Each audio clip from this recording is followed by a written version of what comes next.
且将提供安全便捷的这个交通服务。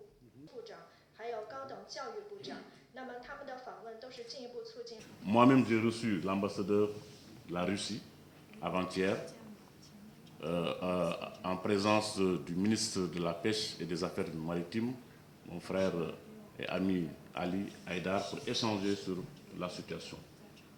Parce que la Russie souhaitait avoir un certain nombre d'éléments d'information sur la légalité de l'opération qui a été menée. Et avec le ministre Haïdar, nous avons fourni tous les éléments d'information sur la base de prise de vue, sur la base de cartes. Et donc, nous avons également donné toute la documentation qui était à notre disposition et en montrant le fondement, la légalité de l'action qui a été menée en mer qui vise justement à protéger nos ressources halieutiques. Parce que nous ne pouvons pas accepter, malgré nos moyens limités, que nos ressources halieutiques puissent continuer à être pillées par des bateaux pirates. Et donc, tous les éléments de fait ont été remis à la disposition de la partie russe.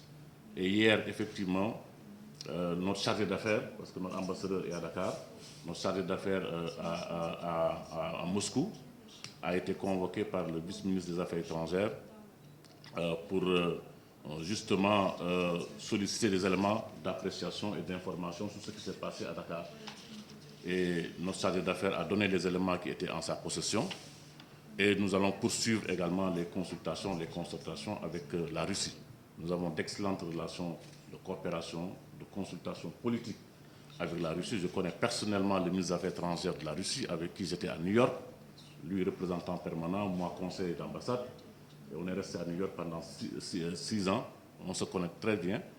Et tout récemment, lors de la participation du président à Saint-Pétersbourg au sommet du G20, il m'a invité à déjeuner et à échanger sur la coopération entre le Sénégal et la Russie. Donc nous avons d'excellentes relations personnelles, plus maintenant la qualité des relations politiques et économiques entre le Sénégal et la Russie. Cette opération ne peut nullement entacher la qualité des relations.